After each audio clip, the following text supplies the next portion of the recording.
Part B, questions 25 to 30.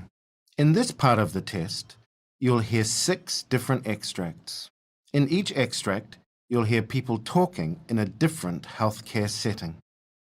For questions 25 to 30, choose the answer A, B, or C, which fits best according to what you hear. Now look at question 25. You hear a nurse in the emergency department discussing the care of a patient with a doctor. Now read the question.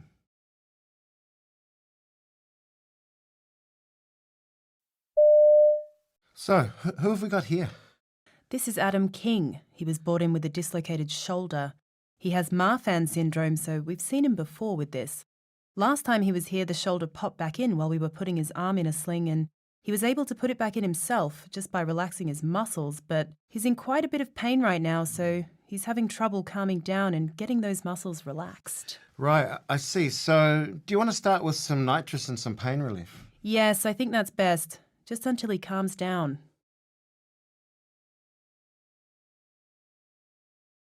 Question 26. You hear a trainee doctor discussing a patient diagnosis with a tutor. Now read the question.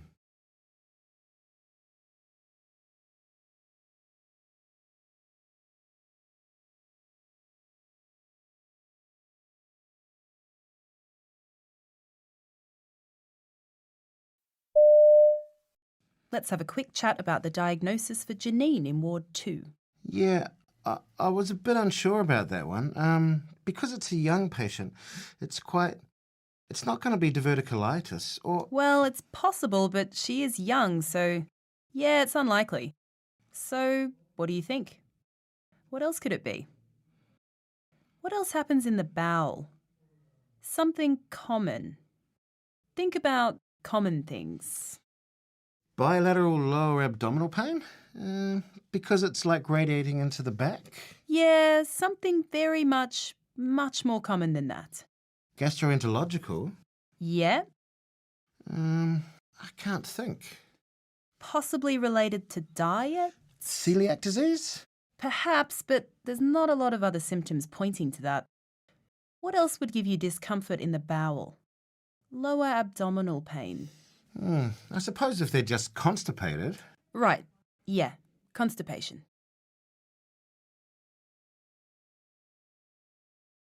Question 27.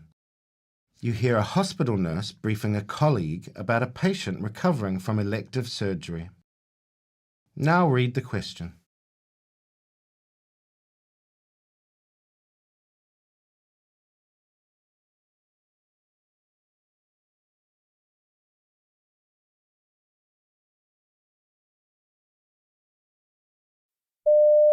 So, who have we got in bed 8? Bed 8, Mr. Bernard Chambers, a 50-year-old man, had an elective bilateral inguinal hernia repair this morning. His wound is covered and dry and his post-operative observations are stable. Temp is 37, his blood pressure 140 on 70. He's already started eating a little and his walking is tolerated. Analgesia is written up, but he hasn't needed anything. He's planned for discharge tomorrow. His wife can pick him up. And he'll need a sick certificate for work before he leaves. Can you make sure he gets that, please? I asked the ward clerk to copy some post-op information for him, but I haven't had a chance to look through it with him. Question 28. You hear 2 hospital managers talking about an information session for people who want to do voluntary work. Now read the question.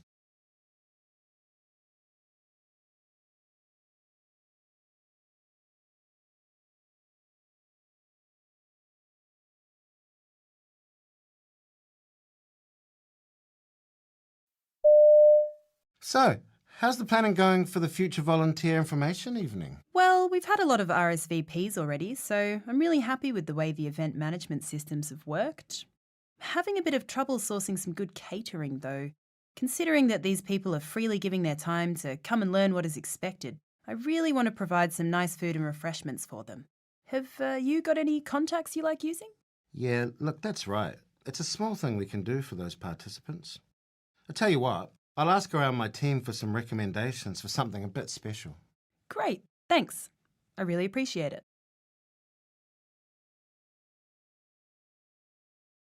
You hear a pharmacist talking to a doctor about a patient's medication. Now read the question.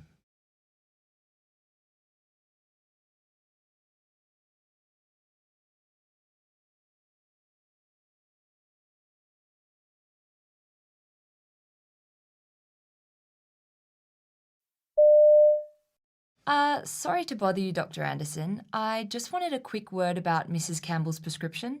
The one for diphenhydramine that you gave her last week. Ah, yes, for her allergies. Yeah, so she's been taking 50 milligram tablets for about a week now. The thing is, she's just been into the pharmacy and she says that the tablets are making her feel really drowsy and her mouth's really dry, ever since she started on the pills. Really? Well, that does happen from time to time. But maybe switching her on to a different medication wouldn't be a bad idea. Okay, I'll look into some options and then run them past you later, shall I? Fine, thanks. Question 30. You hear a doctor advising a patient about a change in medication. Now read the question.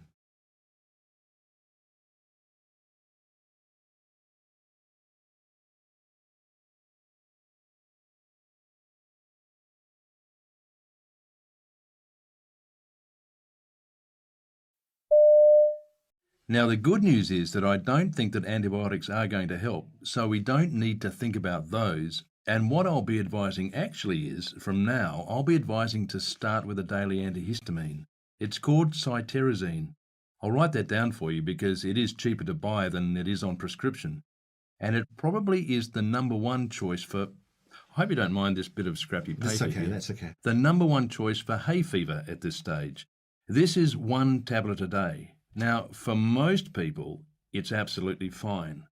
One person in about 100 gets a bit drowsy with this, so if you find when you've taken this that you get drowsy, then it could be this, and we maybe need to think of other options, and we'll come back to talk about that.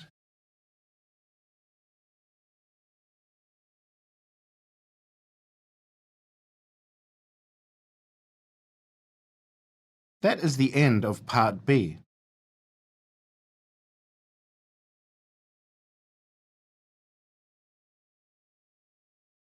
Part C, questions 31 to 42. In this part of the test, you'll hear 2 different extracts.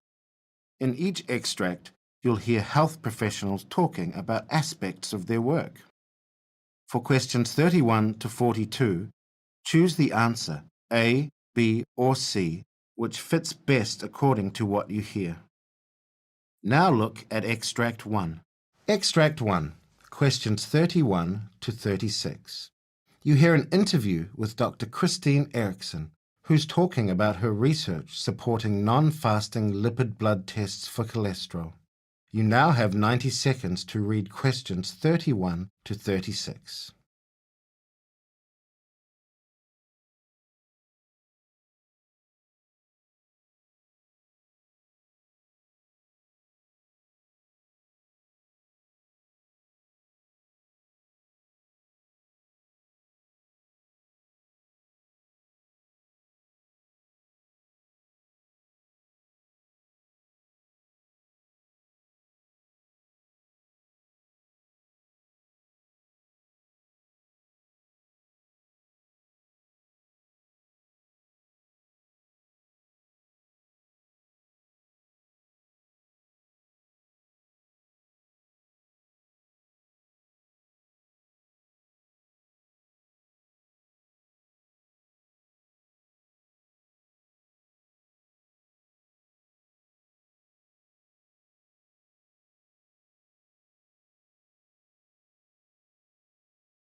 Hello and welcome to Health Research Roundup. For decades, people have been asked to fast before they have blood tests to check cholesterol levels. However, a new research report from an international group of experts suggests that this is not necessary. To discuss this research, my guest today is Christine Eriksson from Copenhagen University Hospital, who was a lead author of the study. Christine, welcome. Thank you very much. So why did we ever ask people to fast for blood lipids, for your blood fats? Well, if you ask me, I don't really know, except for that's what we've been doing for so many years. I really tried to read the literature and find some very scientific evidence supporting that it is superior to just taking a random non-fasting blood sample as we do now. And I had problems finding the evidence. There's a lot of arguments people put forward for why you should use fasting versus non-fasting, but really solid evidence that is better, I can't find it. So was this a tradition rather than science? I think so, yes. I mean, you can ask me why did it start? I think that some of the early studies, the original publications way back, said that they used fasting samples and therefore everybody thought you had to do that without really thinking why.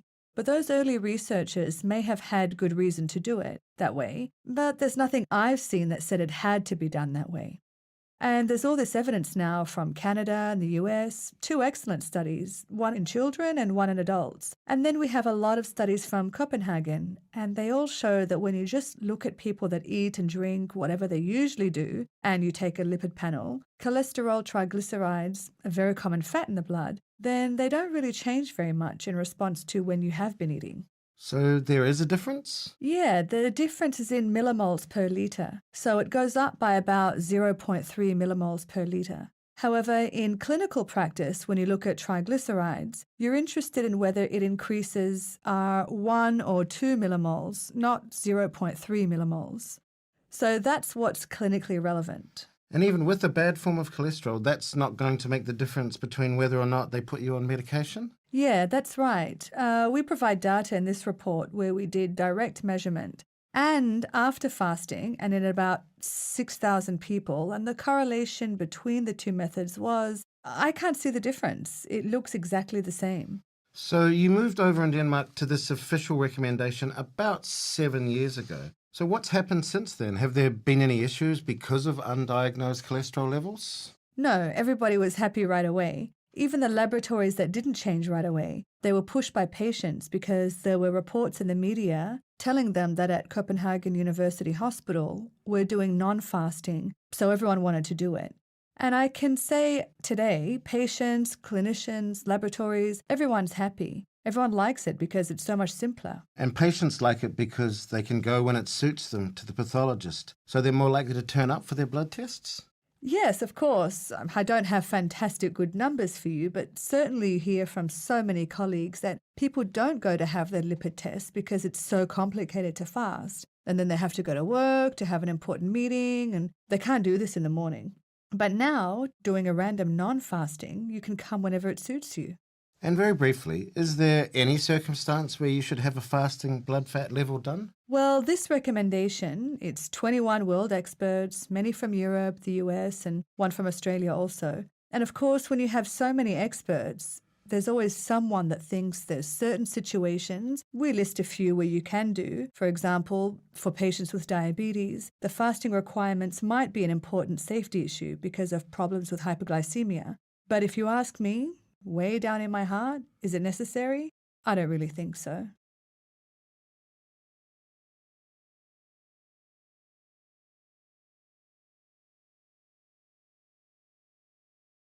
Now turn over and look at Extract 2. Extract 2, questions 37 to 42. You hear a presentation in which a researcher called Dr. Milan Petricevic is talking about the relationship between new technology and medicine in the future. You now have 90 seconds to read questions 37 to 42.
Hi, I'm Dr. Milan Petricevic, and today I'd like to talk about the future of medicine, particularly in relation to the current technological revolution. To many of us, it seems inevitable that medical robots, automation, and artificial intelligence will replace many jobs in healthcare.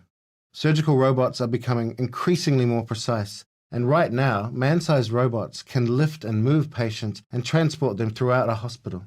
Silicon Valley investor Vinod Khosla once said technology would replace 80% of doctors because machines will be more accurate, objective, and cheaper than the average doctor. He added that eventually we won't need doctors at all. However, I disagree. Instead, I think technology in some specialties will finally allow doctors to focus on what makes them good physicians, treating patients and innovating, while automation does the repetitive part of the work. So let's look at some examples of how different areas of medicine will benefit from current technological advances. Take general practitioners as an example. Many doctors choose this specialty today because they have a chance to make a long-term impact on someone's life. And it's true that GPs enjoy tremendous trust from their patients.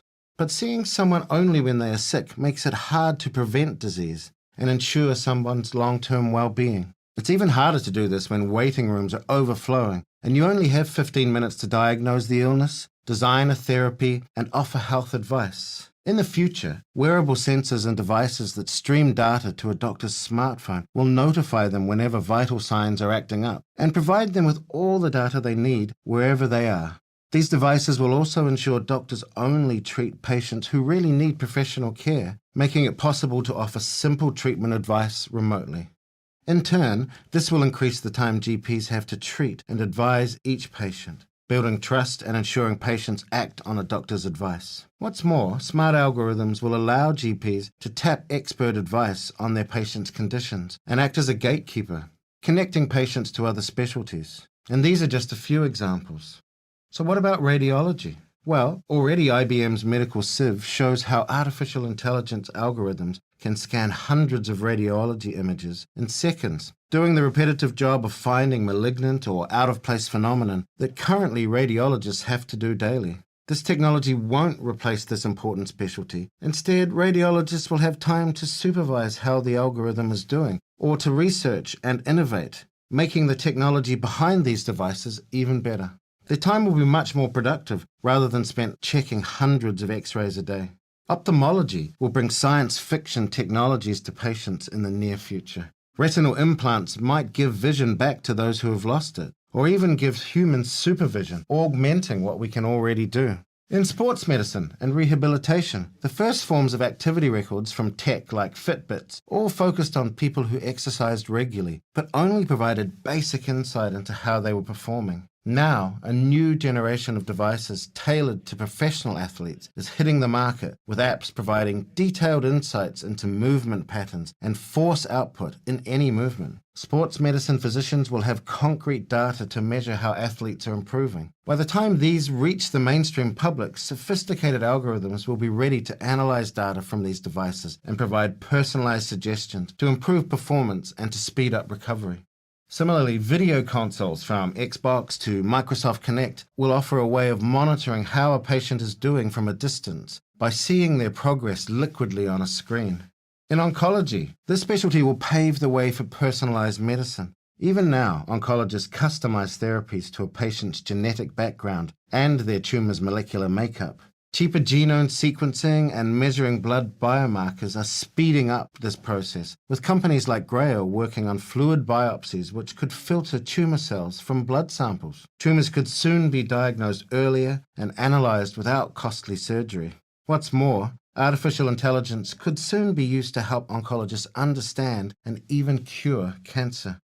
Already, IBM Watson obtains all the relevant information from millions of studies about a patient's case and makes suggestions for treatment plans most likely to work. In the meantime, patients are better informed about the disease thanks to social media communities of fellow patients. These signs all point to a bright future for oncology in partnership with new tech innovations. So what does this all point to? Well, my conclusion would be that, all in all, many jobs will be taken over by robots and automation in the coming years, but at the same time, amazing opportunities will also emerge, especially in medicine. These will require physicians to acquire new skills and improve their existing ones. In my opinion, the majority of specialties will have more time for patients and better insight into disease.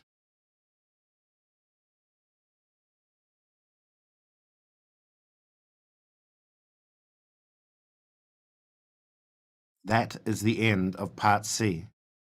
You now have 2 minutes to check your answers.